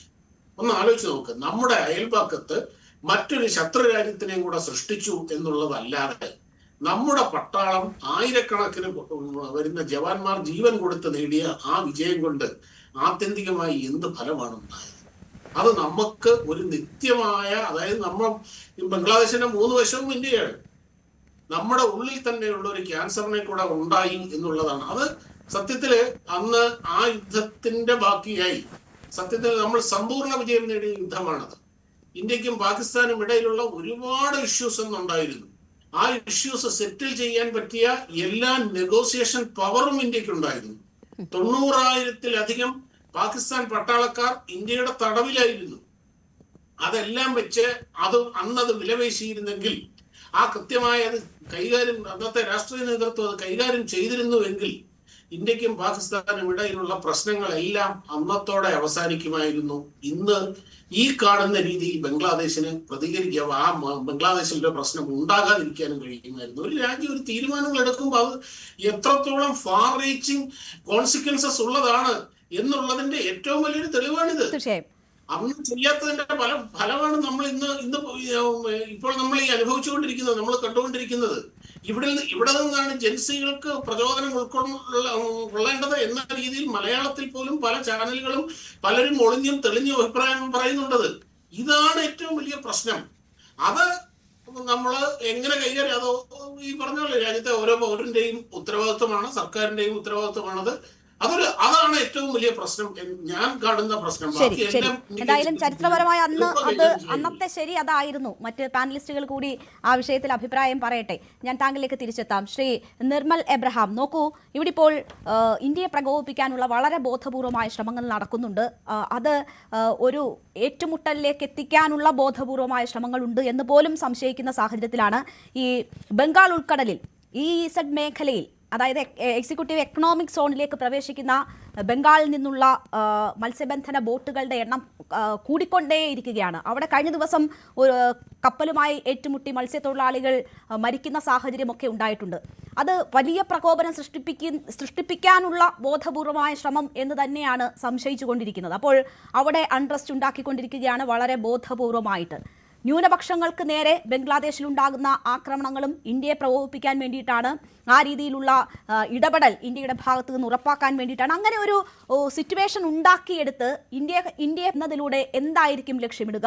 അങ്ങനെ ഒരു പ്രകോപനത്തിൽ ഇന്ത്യ വീണു പോകാവുന്ന, അല്ലെങ്കിൽ ഇന്ത്യയെ കൊണ്ടെത്തിക്കുന്ന സാഹചര്യങ്ങൾ ഇനിയും ഉണ്ടാകുമെന്നാണോ താങ്കൾ കരുതുന്നത്? അങ്ങനെ ഒരേറ്റുമുട്ടൽ ഉണ്ടാക്കി ഏതെങ്കിലും ബാഹ്യശക്തികളുടെ ഇടപെടൽ സാധ്യമാക്കുക, ഇന്ത്യയെ മേഖലയിൽ ഒറ്റപ്പെടുത്തുക, അത്തരം ഗൂഢലക്ഷ്യങ്ങളോടുകൂടിയാണോ ബംഗാളിൽ ഈ വിധത്തിൽ ശ്രമങ്ങൾ നടക്കുന്നത്? അസിം മുനീറിന്റെ പങ്ക് അതിൽ ആരോപിക്കപ്പെടുന്നു എന്നത് അമേരിക്കയിൽ ആവർത്തിച്ച് അസിം മുനീർ നടത്തുന്ന യാത്രകൾ നമുക്കറിയാം, ട്രംപുമായി തുടരുന്ന സൗഹൃദം നമുക്കറിയാം. അപ്പോൾ ആരെയൊക്കെ ആ നീക്കത്തിന് പിന്നിൽ നമ്മൾ സംശയിക്കേണ്ടി വരും? തീർച്ചയായിട്ടും വെൽ പ്ലാൻഡ് ആയിട്ടുള്ള ഒരു സ്ട്രാറ്റജി ആയിരിക്കാം അങ്ങനെ ആരെങ്കിലും പിന്നിലുണ്ടെങ്കിൽ. കാരണം കൃത്യമായിട്ട് ഇന്ത്യയുടെ ഒരു അൺഫോർച്ചുനേറ്റ് സിറ്റുവേഷൻ എന്ന് പറഞ്ഞു കഴിഞ്ഞാൽ, നമ്മുടെ ലിറ്ററലി ചെകുത്താന്റെ കടലിലെ നടുക്കാണ്. ഇപ്പം നമ്മുടെ നോർത്തിൽ ചൈനയുണ്ട്, നമ്മുടെ വെസ്റ്റിൽ പാകിസ്ഥാനുണ്ട്, നമ്മുടെ ഈസ്റ്റിൽ ഇപ്പൊ ബംഗ്ലാദേശ്, ശ്രീലങ്ക ആണെങ്കിലും ചൈനയുടെ കൺട്രോളിൽ നിൽക്കുന്നു, ബംഗ്ലാദേശ് ആണെങ്കിലും ഏറെക്കുറെ ചൈനയുടെ കൺട്രോളിൽ ഇപ്പൊ പാകിസ്ഥാനുമായിട്ടും അടുക്കുന്നു എന്ന് കേൾക്കുന്നു. സോ അങ്ങനെ നോക്കുമ്പോൾ ഇന്ത്യക്ക് ജിയോ പൊളിറ്റിക്കലിയും ജിയോഗ്രഫിക്കലിയും വളരെ ബുദ്ധിമുട്ടുള്ള ഒരു സാഹചര്യമാണ്. പക്ഷെ ഇതുവരെ ഇന്ത്യ എടുത്ത നിലപാടുകൾ, സമീപനങ്ങൾ, സ്വീകരിച്ച അല്ലെങ്കിൽ എടുത്ത വഴികളെല്ലാം കൃത്യമാണ്. ഇതുവരെ പ്രൊവോക്ഡ് ആകാതെ കൃത്യമായിട്ട് ഡിഫൻസ് മാത്രം തീർക്കുക എന്നുള്ളൊരു സ്ട്രാറ്റജിയിലാണ് ഇന്ത്യ പോയിരിക്കുന്നത്. അതുകൊണ്ട് തീർച്ചയായിട്ടും മുന്നോട്ടും പ്രൊവക്കേഷൻസ് ഉണ്ടാകും, ഒരു സംശയവുമില്ല. അതിന്റെ ഒരു കൃത്യമായ ഇപ്പം പാകിസ്ഥാനേക്കാൾ കൂടുതൽ, ഇപ്പം പാകിസ്ഥാന്റെ കേസ് പറയുമ്പോഴത്തേക്ക് ഇപ്പം സംശയിക്കാവുന്ന ഒരു കാര്യം എന്ന് വെച്ച് കഴിഞ്ഞാൽ, ജമാഅത്ത് ഇസ്ലാമി പാർട്ടീനെ ബംഗ്ലാദേശിന്റെ സുപ്രീം കോടതി 2013 അവരുടെ പാർട്ടിയുടെ രജിസ്ട്രേഷൻ എടുത്തു കളഞ്ഞാണ്. പിന്നീട് ജമാഅത്ത് ഇസ്ലാം എന്ന സംഘടനയെ തന്നെ ബാൻ ചെയ്തതാണ്. മുഹമ്മദ് യൂനിസ് കയറിയപ്പോ ഇന്ററിം ചീഫ് അഡ്വൈസറായിട്ട് കയറിയ ഉടനെ തന്നെ ചെയ്തത് പാർട്ടി രജിസ്ട്രേഷൻ റിവോക്ക് ചെയ്യിപ്പിച്ചു സുപ്രീം കോടതിനെ കൊണ്ട്. ഈ സംഘടനയുടെ ബാൻ എടുത്തു കളഞ്ഞു. അത് ചെയ്തത് അദ്ദേഹം തന്നെയാണ്. അതാണ് ഒന്നാമത്തെ കാര്യം. രണ്ടാമത്തെ കാര്യം, ചൈനയുമായിട്ട് അടുക്കുന്നത് അതും വളരെ വിസിബിൾ ആണ്. കാരണം ചൈന ഈ അവസരം നോക്കി കൃത്യമായിട്ട് നുഴഞ്ഞു കയറാൻ ശ്രമിക്കുന്നുണ്ട് ബംഗ്ലാദേശിലോട്ട്. അതിനകത്ത് വലിയൊരു ഫാക്ടർ നേരത്തെ ശ്രീ ഷാബു പ്രസാദ് സൂചിപ്പിച്ച നോർത്ത് ഈസ്റ്റേൺ സ്റ്റേറ്റ്സ് ആണ്. നോർത്ത് ഈസ്റ്റേൺ സ്റ്റേറ്റ്സിൽ ഇന്ത്യക്കുള്ളതിനേക്കാൾ താല്പര്യമാണ് ചൈനയ്ക്ക് നമ്മുടെ നോർത്ത് ഈസ്റ്റിൽ, പ്രത്യേകിച്ച് അരുണാചലിലൊക്കെ. അതുകൊണ്ട് തീർച്ചയായിട്ടും അവിടെ ഒരു പ്രശ്നം സൃഷ്ടിക്കുക എന്നുള്ളത് അവർ തീർച്ചയായിട്ടും ആഗ്രഹിക്കുന്ന ഒരു കാര്യമാണ്. ഇപ്പൊ ഇവിടെ ഒരു ഇന്റേണൽ ഇഷ്യൂ നടന്നു കഴിഞ്ഞു കഴിഞ്ഞാൽ തീർച്ചയായിട്ടും ഈ കമ്മ്യൂണൽ ഇഷ്യൂസ് വഴി അവിടെ ഒരു ഡിവിഷൻ സൃഷ്ടിക്കാമെന്നും അത്തരത്തിലൊരു പ്രക്ഷോഭം ഒരുപക്ഷെ നോർത്ത് ഈസ്റ്റിൽ ഉടലെടുക്കുമെന്നും ധരിച്ചുകൊണ്ടാവാം ചൈനയാണ് ഇതിന് പിന്നിലെങ്കിൽ അവര് ഈ ഒരു നീക്കം നടത്തുന്നത്. അപ്പൊ അതുകൊണ്ട് ഒരുപാട് ആംഗിളിൽ നമുക്ക് ഇതിനെ കുറിച്ച് ചിന്തിക്കാൻ പറ്റും. ചൈനയെ പ്രത്യേകിച്ച് സംശയിക്കാൻ കാര്യം, ഇപ്പം മുഹമ്മദ് യൂനിസ് വന്നതിന് ശേഷം കഴിഞ്ഞ ഒരു 2025 ഫെബ്രുവരി മുതൽ മുന്നോട്ട് നമ്മൾ എടുത്തു നോക്കിക്കഴിഞ്ഞാൽ, ഫെബ്രുവരി തന്നെ ഏകദേശം 22 പേരടങ്ങുന്ന ഒരു ഡെലിഗേഷൻ ബംഗ്ലാദേശിൽ നിന്ന് ചൈനയിലേക്ക് പോകുന്നു. അതിൻ്റെ അത് പൊളിറ്റീഷ്യൻസ് ഉണ്ട്, ജേർണലിസ്റ്റുകളുണ്ട്, അക്കാഡമീഷ്യൻസ് ഉണ്ട്, സിവിൽ സൊസൈറ്റിയുടെ റെപ്രസെന്റേറ്റീവ്സ് ഉണ്ട്. ഇവർ പോകുന്നു. തൊട്ടടുത്ത മാസം മുഹമ്മദ് യൂനിസ് ഒഫീഷ്യലായിട്ട് വിസിറ്റ് നടത്തുന്നു. തൊട്ടടുത്ത മാസം 16ഓളം ഡിപ്ലോമാറ്റുകളെ അങ്ങോട്ട് വിടുന്നു. തൊട്ടടുത്ത മാസം ഏകദേശം 22ഓളം യുവ നേതാക്കളെ അങ്ങോട്ട് വിടുന്നു. അങ്ങനെ ചൈനയുമായിട്ട് ഉള്ള അടുപ്പം വളരെ വിസിബിൾ ആണ്. ഈ ഒരു വർഷത്തിൽ പ്രത്യേകിച്ച് ഫെബ്രുവരി മുതൽ ജൂലൈ വരെയുള്ള സമയത്ത് അടുപ്പിച്ച് ചൈനയുമായിട്ടുള്ള ബന്ധം സൃഷ്ടിക്കുന്നു. ചൈനയാകട്ടെ തിരിച്ച് ഇവരുടെ എല്ലാ ഡെവലപ്മെന്റ് ഗോൾസിനും, ഇപ്പം നമുക്ക് വിഷൻ 2047 ഉള്ള പോലെ ബംഗ്ലാദേശിന് വിഷൻ 2041 എന്ന് പറയുന്ന ഒരു ഡെവലപ്മെന്റ് ഗോൾ ഉണ്ട്. അതിലൊക്കെ സഹായിക്കുന്നു. ഇപ്പോഴത്തെ മിലിറ്ററി എയ്ഡ് കൊടുക്കുന്നു, ഇന്റലിജൻസ് എയ്ഡ് കൊടുക്കുന്നു. ഒപ്പം തന്നെ BRI ബെൽറ്റ് ആൻഡ് റോഡ് ഇനിഷ്യേറ്റീവിന്റെ ഭാഗമായിട്ട് ഒരുപാട് ഫണ്ട് ബംഗ്ലാദേശിന് കൊടുക്കുന്നു. അങ്ങനെ ബംഗ്ലാദേശിന് മേലുള്ള ഇൻഫ്ലുവൻസ് സ്ട്രോങ് ആക്കുകയും ഇന്ത്യ ഈ നീക്കത്തിൽ എന്തെങ്കിലും ഒരു പാളിച്ച സംഭവിക്കുകയും അവിടെ ഒരു പ്രക്ഷോഭം വന്നാൽ അതിൽ ക്യാപിറ്റലൈസ് ചെയ്യാനുമായിരിക്കാം ചൈനയും ഒരുപക്ഷെ പാകിസ്ഥാനും ആഗ്രഹിക്കും. തീർച്ചയായും അങ്ങനെയൊക്കെയുള്ള നീക്കങ്ങൾ നടന്നുകൊണ്ടിരിക്കുകയാണ്. ഇവിടെ ഇപ്പോൾ ഹാദിയുടെ സ്വപ്നങ്ങൾ സാക്ഷാത്കരിക്കുമെന്നതാണ് യൂനിസ് പറഞ്ഞിരിക്കുന്നത്. ഗ്രേറ്റർ ബംഗ്ലാദേശിന്റെ ഭൂപടം അത് ഉയർത്തിപ്പിടിക്കുന്ന, അതിനുവേണ്ടി വാദിക്കുന്ന വ്യക്തി കൂടിയായിരുന്നു ഇസ്മായിൽ ഹാദി എന്ന വിഷയം നമ്മൾ കാണണം. ശ്രീ AM ഷിനാസ്, ഇവിടെ ഇപ്പോൾ ഇന്ത്യയുടെ ശ്രദ്ധ വടക്ക് കിഴക്കൻ മേഖലകളിലേക്ക് കൂടുതൽ മാറിയിരിക്കുന്ന ഒരു സിറ്റുവേഷൻ തന്നെയാണ് ഇപ്പോൾ ഉടലെടുത്തിരിക്കുന്നത്. അത് ബോധപൂർവം സൃഷ്ടിക്കപ്പെടുന്ന ഒന്നാണ് എന്നുകൂടി കരുതണം. നമ്മൾ അവിടെ ആയുധ സന്നാഹങ്ങൾ ഉറപ്പുവരുത്തുന്നുണ്ട്, മിലിറ്ററി ക്യാമ്പുകൾ ഉറപ്പുവരുത്തുന്നുണ്ട്. ഇതിനോടകം തന്നെ ക്യാമ്പുകൾ ഉണ്ടാക്കിയിട്ടുണ്ട് എന്നതാണ് മനസ്സിലാക്കുന്നത്. ഇനിയും കൂടുതൽ ക്യാമ്പുകൾ കൊണ്ടുവരാനുള്ള ശ്രമങ്ങൾ നടക്കുന്നു എന്ന് മനസ്സിലാക്കുന്നു. അസമിലും ബീഹാറിലും പശ്ചിമബംഗാളിലെ ചോപ്ര എന്നിവിടങ്ങളിലാണ് ഈ 3 പട്ടാള കേന്ദ്രങ്ങൾ ഇതിനോടകം ഉറപ്പാക്കിയിട്ടുള്ളത്. പോർ വിമാനങ്ങൾ ഉറപ്പാക്കുന്നു. S-400 നമുക്കറിയാം, ഇന്ത്യ പാകിസ്ഥാൻ ഏറ്റുമുട്ടലിന്റെ സമയത്ത് ഏറ്റവും നിർണായകമായതാണ്. അപ്പോൾ S-400 വ്യോമ പ്രതിരോധ സംവിധാനം പോലും ആ മേഖലയിൽ ഉറപ്പാക്കുന്ന തരത്തിലുള്ള സൈനിക നീക്കങ്ങൾ ഇന്ത്യ ഇപ്പോൾ വരുത്തിയിട്ടുണ്ട് എന്നതാണ് മനസ്സിലാകുന്നത്.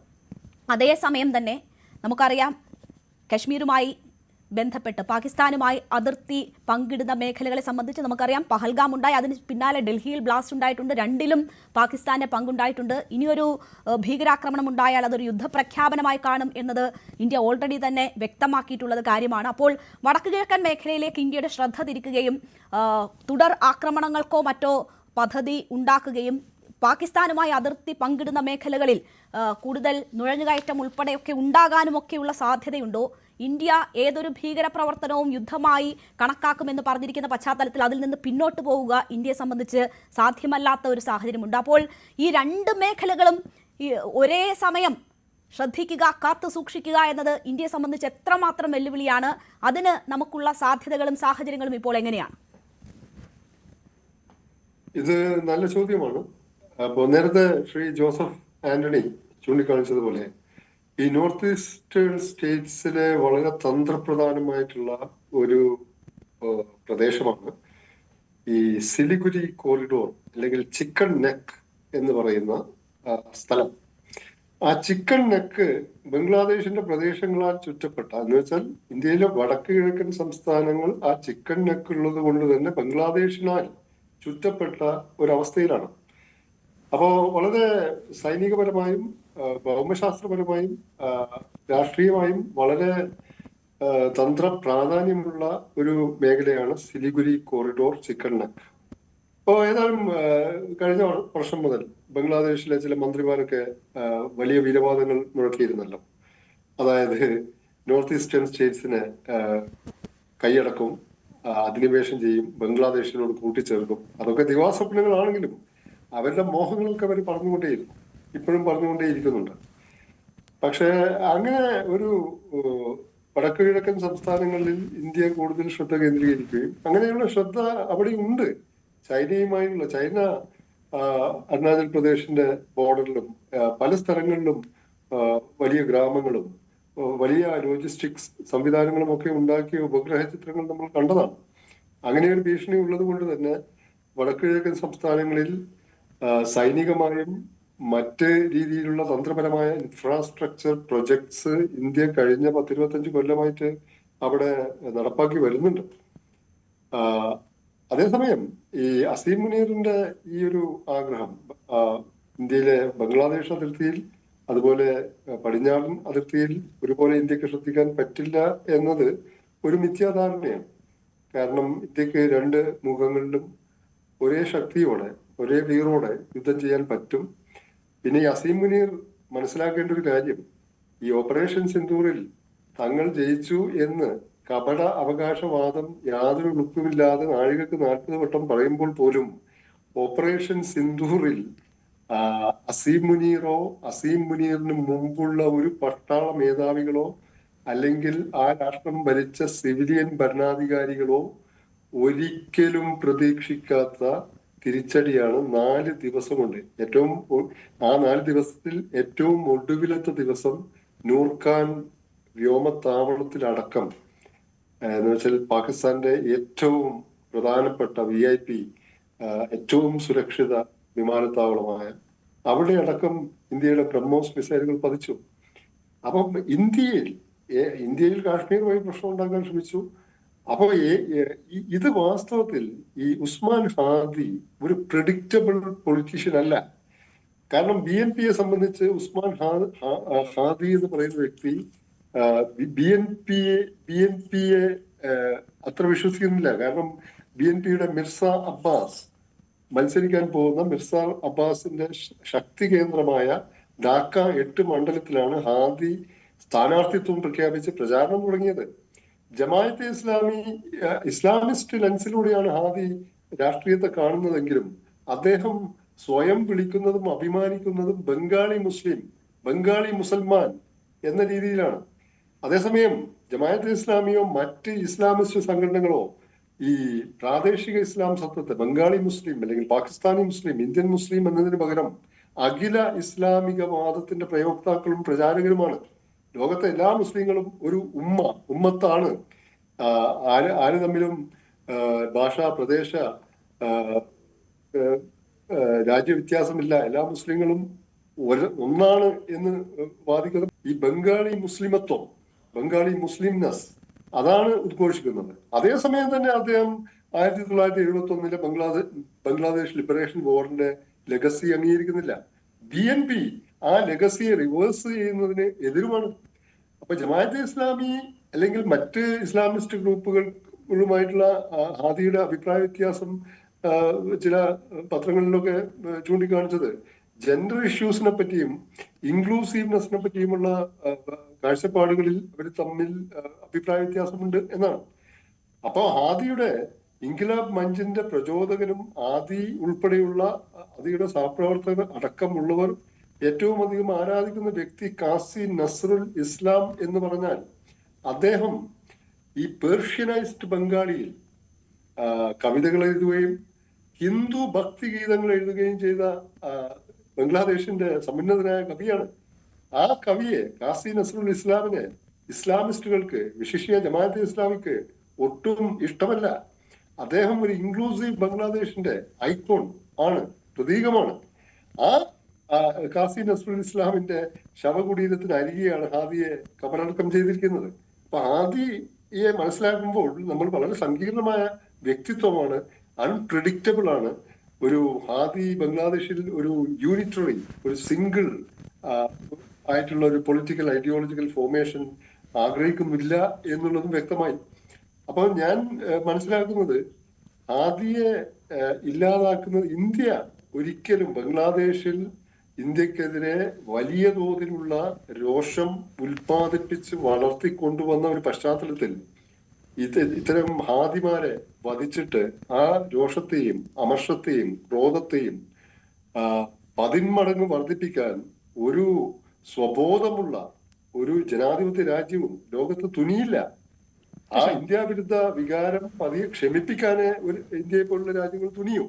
അപ്പോൾ ബംഗ്ലാദേശിനകത്ത് നിന്ന് തന്നെയുള്ള ശത്രുക്കൾ അല്ലെങ്കിൽ പാകിസ്ഥാനെ പോലെയുള്ള, പാകിസ്ഥാനെ പറ്റി പറയാൻ കാരണം നേരത്തെ സൂചിപ്പിച്ചതുപോലെ കഴിഞ്ഞ വർഷം മാത്രം പാകിസ്ഥാനിലെ ISIയും ബംഗ്ലാദേശിലെ ഇന്റലിജൻസ് സർവീസും അവരുടെ നേതാക്കൾ, അതിന്റെ നേതൃത്വത്തിൽ ഉള്ളവർ പാകിസ്ഥാനിലും ബംഗ്ലാദേശിലുമായി പലവട്ടം സംഭാഷണങ്ങളും കൂടിക്കാഴ്ചകളും ചർച്ചകളും നടന്നിട്ടുണ്ട്. അപ്പം അങ്ങനെയൊക്കെയുള്ള ഇപ്പം 2-3 അവാമി ലീഗുകാരെ പിടിച്ചിട്ടുണ്ട്. കൊന്നവർ അവരാണ്, അവർ ഇന്ത്യയിലേക്ക് രക്ഷപ്പെട്ടു. അത് ഈ ജനരോഷം തണുപ്പിക്കാനാണ്. യഥാർത്ഥ പ്രതികളായിക്കൊള്ളണമെന്ന് ഇല്ല.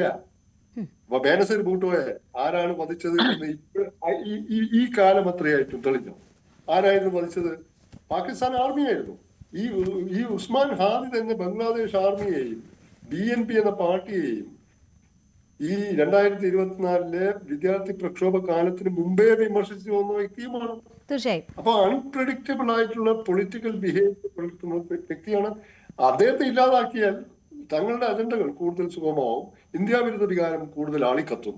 ഇങ്ങനെ നാനാമുഖമായ ലക്ഷ്യങ്ങളുള്ള ഒരു വമ്പിച്ച ആസൂത്രണത്തോടെ നടപ്പാക്കിയ പദ്ധതിയാണ്. തീർച്ചയായും അത്രയും ആസൂത്രണം ആ സംഭവങ്ങൾക്ക് പിന്നിലുണ്ട് എന്നത് വളരെ വ്യക്തമാണ്. ആ സീരീസ് ഓഫ് ആക്ഷൻ എടുത്താൽ നമുക്കത് വളരെ വ്യക്തമായി മനസ്സിലാക്കാൻ കഴിയും. ശ്രീ ജോസഫ് ആന്റണി, നോക്കൂ, ഇത് വളരെ ആസൂത്രിതമായി നേരത്തെ സൂചിപ്പിക്കപ്പെട്ടതുപോലെ ഉണ്ടാക്കിയെടുത്ത ഒരു സംഭവമാണ്. അതിൽ ഇന്ത്യയെ ആരോപണ മുനയിൽ നിർത്തിക്കൊണ്ടാണ് ഇന്ത്യ വിരുദ്ധമായിട്ടുള്ള വികാരം അവിടെ ആളിക്കത്തിക്കാനുള്ള വലിയ രീതിയിലുള്ള ശ്രമം നടക്കുന്നത്. അതിന്റെ പ്രകോപനം എന്ന് പറയുന്നത് ഞാൻ നേരത്തെ സൂചിപ്പിച്ചതുപോലെ തന്നെ വാക്കിലും പ്രവൃത്തിയിലും ബംഗാൾ ഉൾക്കടലിലും ഓരോ വിധത്തിലും ആ രാജ്യത്തിനുള്ളിൽ തന്നെയും നടന്നുകൊണ്ടിരിക്കുകയാണ്. ന്യൂനപക്ഷങ്ങൾക്ക് നേരെ തെരഞ്ഞു പിടിച്ച് നടക്കുന്ന ഈ ആക്രമണങ്ങളും അത് ലക്ഷ്യമിട്ടുകൊണ്ടുള്ളതാണ്. അപ്പോൾ വളരെ ആസൂത്രിതമായി നടക്കുന്ന അതിനെ ആളിക്കത്തിക്കാൻ നടക്കുന്ന ശ്രമങ്ങളെ കെട്ടടക്കുക എന്നത് എത്രമാത്രം ശ്രമകരമായിട്ടുള്ള ദൗത്യമാകും?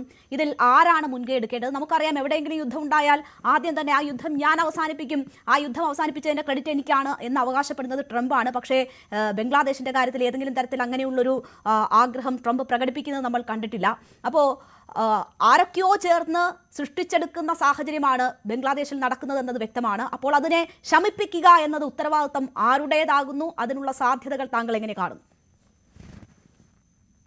ഒന്നാമത് നമ്മൾ കാണേണ്ട കാര്യം, ബംഗ്ലാദേശോ അല്ലെങ്കിൽ ബംഗ്ലാദേശിനെ കൂടെ പാകിസ്ഥാനോ ചേർന്ന് ഇന്ത്യക്കെതിരായിട്ടൊരു ആക്രമണമൊന്നും ഒരു കാരണവശാലും അവരാലോചിക്കത്തില്ല, സ്വപ്നത്തിൽ പോലും. അതിന്റെ കാരണം ഇന്ത്യ എന്ന് പറയുന്ന രാജ്യത്തിന്റെ സൈനിക ശക്തി തന്നെ. അപ്പൊ ബംഗ്ലാദേശ് എന്ന് പറയുന്ന രാജ്യം ഒരു കാരണവശാലും ഇന്ത്യക്കെതിരായിട്ടൊരു സൈനികമായ നീക്കത്തിന് തയ്യാറാവില്ല. ഇവിടെ അവർക്ക് പരമാവധി ചെയ്യാൻ കഴിയുന്നതാണ് ഈ കലക്കവെള്ളത്തിൽ മീൻ പിടിക്കുന്നത് പോലെ ഈ ഹാദി എന്ന് പറയുന്ന ഒരു ഇന്ത്യ വിരുദ്ധനായിട്ടുള്ള ആളിനെ കൊലപ്പെടുത്തിയാൽ തീർച്ചയായിട്ടും അത് ഇന്ത്യ വിരുദ്ധത കൂടുതൽ ശക്തമാക്കാനായിട്ട് സഹായിക്കും. അതുപോലെ തന്നെ ഈ മൈനോറിറ്റി കമ്മ്യൂണിറ്റിയിലുള്ള ആളുകളെ കൊന്നു കഴിഞ്ഞാൽ തീർച്ചയായിട്ടും അത് നമ്മുടെ ആൾക്കാരുടെ ഭാഗത്തുനിന്ന് വലിയ പ്രതികരണം ഉണ്ടാവും. അപ്പൊ അത് വീണ്ടും അത് കാണിച്ചുകൊണ്ട് ഇന്ത്യ വിരുദ്ധത വീണ്ടും വർദ്ധിപ്പിക്കാനായിട്ട് കഴിയും. ഇത് കൃത്യമായി മനസ്സിലാക്കുന്ന ശക്തികൾ ഉണ്ട് ലോകത്ത്. മാധ്യമങ്ങൾ പോലും അതിനുവേണ്ടി ശ്രമിച്ചുകൊണ്ടിരിക്കുകയാണ്. ഇന്ത്യൻ കോൺസുലേറ്റിന് മുന്നിൽ വലിയ പ്രക്ഷോഭം ഈ ഹിന്ദുവിനെ ചുട്ടുകരിച്ച സംഭവത്തിൽ ഉണ്ടായിട്ടുണ്ട് എന്നൊക്കെ ബോധപൂർവം വലിയ പ്രചരണം നടക്കുകയാണ്. ഇന്ന് എക്സ്റ്റേണൽ അഫയേഴ്സ് മിനിസ്ട്രിക്ക് അത് തള്ളിക്കളയേണ്ടി വന്നു. അല്ല, അതാ ഞാൻ പറഞ്ഞു വരുന്നത്. കാരണം ഇപ്പോ അവിടെ നമുക്കെതിരായിട്ട്, ഇന്ത്യക്കെതിരായിട്ട് ഒരു അയൽ രാജ്യത്തെ കൂടി തിരിക്കുന്നതിന് വേണ്ടിയിട്ട് ഒരു സാഹചര്യം സംജാതമായിട്ടുണ്ട്. ആ സാഹചര്യത്തെ പരമാവധി മുതലെടുത്തുകൊണ്ട് ഇന്ത്യ വിരുദ്ധതയുടെ അടിത്തറയിൽ ആ രാജ്യത്തെ ഊട്ടിയുറപ്പിക്കുക എന്ന ലക്ഷ്യം സാധിക്കുന്നതിന് വേണ്ടി പ്രവർത്തിക്കുന്ന ശക്തികളുണ്ടാവും. ആ ശക്തികൾ ആരാണെന്ന് നമുക്കറിയത്തില്ല. തീർച്ചയായിട്ടും ആ ശക്തികൾ ഇനിയും, അതായത് ഇന്ത്യ വിരുദ്ധത പറയുന്ന ഇനിയും ബാക്കിയുള്ള പല നേതാക്കളെ കൂടി വേണമെങ്കിൽ ഈ പറയുന്ന ശക്തികൾക്ക് കൊല്ലുകയും അതിന്റെയൊക്കെ ഉത്തരവാദിത്വം വേണമെങ്കിൽ ഇന്ത്യയുടെ തലയിൽ വെച്ച് കെട്ടുന്ന തരത്തിലേക്കുള്ള പ്രചാരണങ്ങൾ നടക്കുകയും ചെയ്യും. അപ്പൊ ഞാൻ പറഞ്ഞു വരുന്നത്, ഇത് ഒരു അവസരമാണ് ഇന്ത്യ എന്ന് പറയുന്ന രാജ്യത്തിനെതിരായിട്ട് ബംഗ്ലാദേശ് എന്ന് പറയുന്ന അയൽ രാജ്യത്തെ തിരിക്കാനും നമ്മൾ ഇവിടെ ഭൂതന്ത്രപരമായി ജിയോ പൊളിറ്റിക്കലി വളരെ ഇമ്പോർട്ടന്റ് ആയിട്ടുള്ള പ്രദേശത്ത് നമുക്കെതിരായി നീക്കം നടത്താനും വേണ്ടിയിട്ടുള്ള അവസരം പ്രയോജനപ്പെടുത്തുന്ന ആൾക്കാരുണ്ടാവാം. പക്ഷെ അതെല്ലാം കൊണ്ട് നമ്മൾ വാസ്തവത്തിൽ ഇവിടെ സമചിത്തതയോടെയാണ് ഇതുവരെ കാര്യങ്ങൾ കൈകാര്യം ചെയ്തുകൊണ്ടിരിക്കുന്നത്. തീർച്ചയായിട്ടും അങ്ങനെ തന്നെ ആയിരിക്കും കൈകാര്യം ചെയ്യുക. കാരണം എന്താന്ന് വെച്ചാൽ ബംഗ്ലാദേശ് പോലെയുള്ള രാജ്യത്തെ ശത്രുപാളയത്തിലേക്ക് എത്തിക്കുന്നതിന് ഒട്ടും താല്പര്യമുള്ള രാജ്യമല്ല ഇന്ത്യ. എന്ന് മാത്രമല്ല, അത് അങ്ങനെ ആരെങ്കിലും ആഗ്രഹിക്കുന്നുണ്ടെങ്കിൽ പോലും, ഏതെങ്കിലും തരത്തിലുള്ള നീക്കങ്ങൾ നടത്തുന്നുണ്ടെങ്കിൽ പോലും അതിനെയൊക്കെ നിർവീര്യമാക്കാനുള്ള കരുത്തും ഇന്ത്യക്കുണ്ട്. അതുകൊണ്ട് നമ്മൾ ഇപ്പൊ ചിക്കൻ നെക്കിന്റെ അപ്പുറത്തും ഇപ്പുറത്തും ഒക്കെ കിടക്കുന്ന പ്രദേശങ്ങളിൽ ഏതെങ്കിലും തരത്തിലുള്ള ബുദ്ധിമുട്ടുകൾ ഉണ്ടാക്കാനുള്ള ചിന്തയൊന്നും ബംഗ്ലാദേശ് പോലുള്ള രാജ്യത്തിന് ഉണ്ടാവില്ല. കാരണം ഇവിടെ സൂചിപ്പിക്കപ്പെട്ട പോലെ കഴിഞ്ഞ ഒരു 20-25 വർഷത്തിലേറെയായി ഇന്ത്യൻ അതിർത്തിയിൽ, അതായത് കാശ്മീർ മുതൽ അരുണാചൽ പ്രദേശ് വരെയുള്ള ഇന്ത്യ ചൈന അതിർത്തിയിൽ അതിശക്തമായ പിന്നെ പ്രതിരോധ സംവിധാനങ്ങൾ ശക്തിപ്പെടുത്തുന്ന കാര്യങ്ങൾ നമ്മൾ ചെയ്തുകൊണ്ടിരിക്കുകയാണ്. അതിശക്തമായ, അതായത് നമുക്കറിയാം, നമുക്ക് ചൈനയുമായിട്ട് തർക്കങ്ങൾ ഉള്ളത് കൊണ്ട് നമ്മുടെ അതിർത്തികൾ വളരെ ശക്തമായിട്ട് നമ്മൾ സൂക്ഷിക്കാൻ ശ്രമിക്കുന്നത്. പ്രത്യേകിച്ച് 2020 ഗാൽവൻ സംഭവത്തിന് ശേഷം അത് കൂടുതൽ ശക്തിപ്പെടുത്തിയിട്ടുണ്ട്. അപ്പൊ നമ്മുടെ പ്രദേശങ്ങളെ സംരക്ഷിക്കുന്നതിന് ആരുടെ ഒത്താശയില്ലാതെ സംരക്ഷിക്കാനുള്ള കരുത്തുള്ള രാജ്യമായിട്ട് ഇന്ത്യ മാറിയിട്ടുണ്ട്. പക്ഷേ ചെയ്യാൻ കഴിയുന്ന കാര്യം, ബംഗ്ലാദേശ് എന്ന് പറയുന്ന രാജ്യത്തിനുള്ളിൽ നിന്നുകൊണ്ട് ഈ മാതിരിയുള്ള കുഴപ്പങ്ങൾ സൃഷ്ടിച്ചുകൊണ്ട്, അതായത് ഇന്ത്യ വിരുദ്ധരായിട്ടുള്ള ആളുകളെ തന്നെ വധിച്ചുകൊണ്ട് ഇന്ത്യയുടെ മുകളിൽ വേണമെങ്കിൽ ഉത്തരവാദിത്വം ഏർപ്പെടുത്തിക്കൊണ്ട് ഇന്ത്യക്കെതിരായിട്ടുള്ള ശത്രുത അവിടുത്തെ ജനങ്ങളിൽ വർദ്ധിപ്പിക്കാനുള്ള ശ്രമം ഒന്നാമത് നടക്കും. ഇതിന്റെ എല്ലാം ഗുണഭോക്താവായിട്ട് മാറുന്നത് ജമാഅത്തെ ഇസ്ലാമി പോലെയുള്ള തീവ്രവാദ സംഘടനയായിരിക്കും. ഇതിലൂടെ സംഭവിക്കാൻ പോകുന്നത് ആ രാജ്യം നേടിയെടുത്തിട്ടുള്ള ഈ സെക്യുലർ ആയിട്ടുള്ള ചിന്തകളും ആ രാജ്യം നേടിയിട്ടുള്ള സാമ്പത്തിക പുരോഗതിയും ഒക്കെ അട്ടിമറിച്ചുകൊണ്ട് ആ രാജ്യത്തെ ഒരു തീവ്രവാദ രാഷ്ട്രമായി മാറ്റിയെടുക്കാൻ ഒരു പക്ഷേ സാധിക്കും. അതിലൂടെ ഇന്ത്യക്ക് ബുദ്ധിമുട്ടുണ്ടാകുമെന്നുള്ളതല്ലാതെ അതിന്റെ അപ്പുറത്ത് നമുക്ക് ഈ എന്താണ് സൈനികമായ സംഘർഷമോ ശരി, ഇന്ത്യയെ അസ്വസ്ഥപ്പെടുത്താൻ കഴിയും, അതിനപ്പുറം ഒന്നും ചെയ്യാൻ കഴിയില്ല. അതൊക്കെ പ്രതിരോധിക്കാനുള്ള ശേഷി ഇന്ത്യയുടെ മഹാരാജ്യത്തിനുണ്ട് എന്നതാണ് ശ്രീ ജോസഫ് ആന്റണി വളരെ വ്യക്തമായി പറഞ്ഞു വെക്കുന്നത്. ഞാൻ താങ്കളിലേക്ക് വരാം. ശ്രീ ഷാബു പ്രസാദ്, നോക്കൂ, ഇവിടെ ഇപ്പോൾ പാർലമെന്ററി സ്റ്റാൻഡിംഗ് കമ്മിറ്റി കൊടുത്ത റിപ്പോർട്ടിൽ ഇത് 1971 ശേഷമുള്ള ഏറ്റവും സൂക്ഷ്മമായി നിരീക്ഷിക്കേണ്ടുന്ന ഒരു സാഹചര്യമാണ് എന്ന മുന്നറിയിപ്പ് നൽകുമ്പോൾ തന്നെ സൂചിപ്പിക്കുന്ന ഒരു കാര്യമുണ്ട്. ക്രിയാത്മക സംഭാഷണത്തിലൂടെ ഈ പ്രശ്നങ്ങൾ പരിഹരിക്കാനുള്ള ഒരു ശാശ്വത സമാധാനം ഉറപ്പാക്കുന്നതിനുള്ള ശ്രമങ്ങൾ കൂടി ഉണ്ടാകണം എന്ന ഒരു നിർദ്ദേശം പാർലമെന്ററി സ്റ്റാൻഡിംഗ് കമ്മിറ്റി മുന്നോട്ട് വെക്കുന്നുണ്ട്. പക്ഷേ അത് എത്രമാത്രം സാധ്യമാകുമെന്നൊരു ചോദ്യമില്ലേ? ഒരു ജനകീയ സർക്കാർ അവിടെ അധികാരത്തിൽ വരാത്തിടത്തോളം കാലം ഇന്ത്യ ബംഗ്ലാദേശ് കമ്മ്യൂണിക്കേഷൻ എന്നത് വളരെ ബുദ്ധിമുട്ടേറിയ കാര്യമാകും. അവിടെ ഇന്ത്യ വിരുദ്ധ സർക്കാരാണ് വീണ്ടും അധികാരത്തിലെത്തുന്ന ഒരു സാഹചര്യം ഉണ്ടാകുന്നതെങ്കിൽ പോലും അത്തരം കമ്മ്യൂണിക്കേഷനുകൾ മുന്നോട്ട് പോവുക വളരെ ബുദ്ധിമുട്ടുള്ള സാഹചര്യമാണ്. അപ്പോൾ ഈ തെരഞ്ഞെടുപ്പ് നടക്കണം, അവിടെ ജനകീയ സർക്കാർ അധികാരത്തിൽ വരണം, അത് ഇന്ത്യ വിരുദ്ധമല്ല എന്നൊരു സാഹചര്യത്തിൽ മാത്രമേ ചർച്ചകളിലൂടെ മുന്നോട്ട് പോകാൻ കഴിയുകയുള്ളൂ എന്നതാണോ ഇപ്പോഴത്തെ സാഹചര്യം? അങ്ങനെ ഒരു സാഹചര്യം ഉരുത്തിരിയാനുള്ള സാധ്യതകളെ താങ്കൾ എങ്ങനെ കാണുന്നു?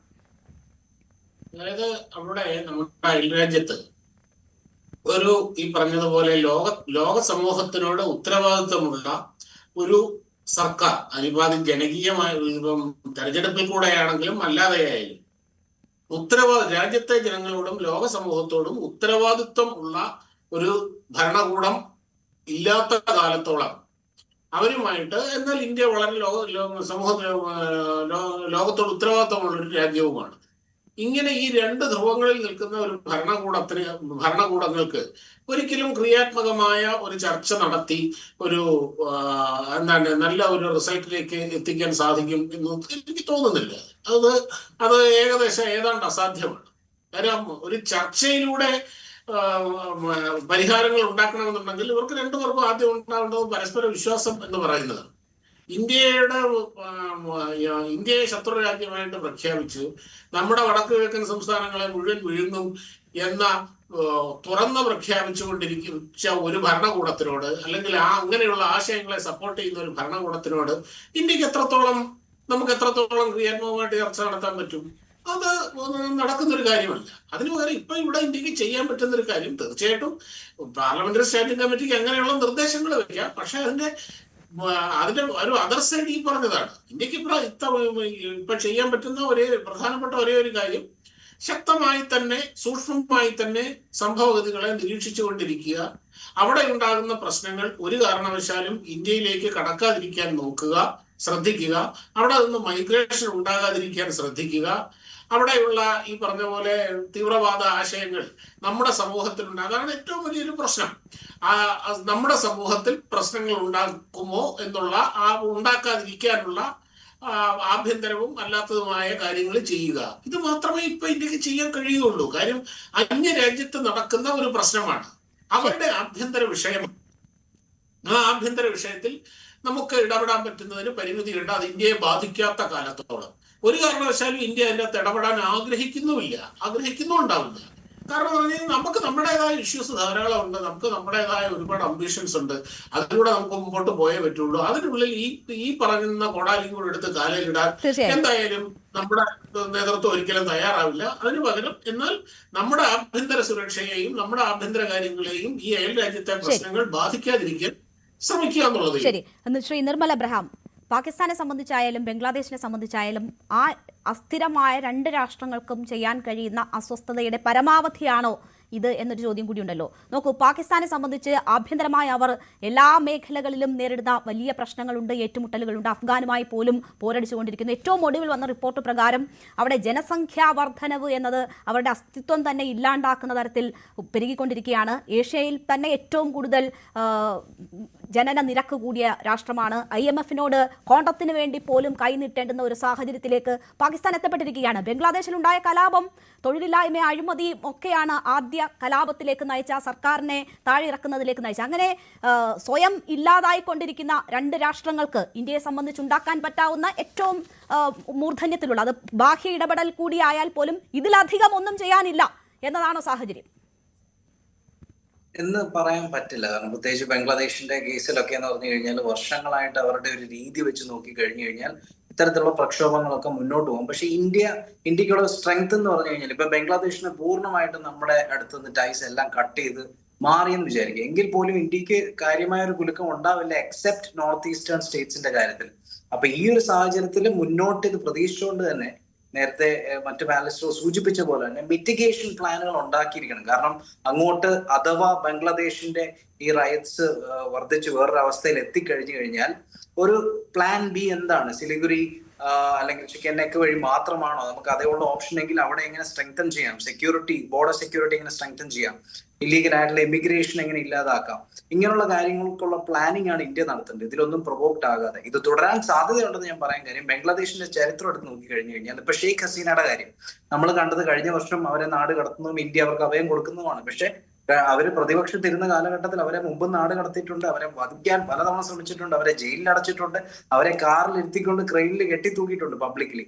അപ്പൊ ഇങ്ങനെയൊക്കെ നടക്കുന്ന രാജ്യമാണ് ബംഗ്ലാദേശ്. പൊളിറ്റിക്കൽ എനിമീസ് ഉണ്ടെങ്കിൽ അവരെ ഏത് രീതിയിലും പക വരുത്തുക എന്നുള്ള ശ്രമം നടക്കും. അപ്പൊ അത്തരത്തിലുള്ള പ്രൊവക്കേഷൻസ് ഇനിയും ഉണ്ടാവും. പക്ഷെ ഇന്ത്യ നിലവിൽ സ്വീകരിച്ച അതേ നിലപാടുമായിട്ട് മുന്നോട്ട് പോയി കഴിഞ്ഞാൽ താങ്കൾ പറഞ്ഞ പോലെ തന്നെ സ്വയം കുഴി തോണ്ടിക്കൊണ്ടിരിക്കുകയാണ്. ഒറ്റ വാക്കൂടെ പറഞ്ഞിട്ട് അവസാനിപ്പിക്കാം.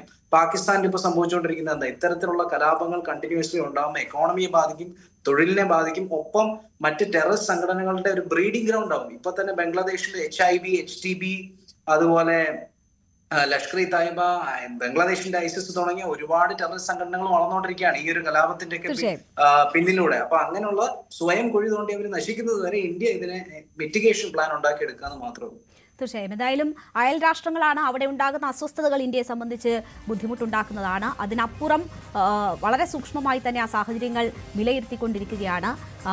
ഒരു വലിയ ഭീതിയായി ഉയർത്തേണ്ടുന്ന അല്ലെങ്കിൽ കാണേണ്ടുന്ന സാഹചര്യങ്ങൾ ഇല്ല എങ്കിൽ പോലും വളരെ സൂക്ഷ്മമായാണ് മുന്നോട്ട് പോകുന്നത് ഇന്ത്യ എന്ന രാഷ്ട്രം.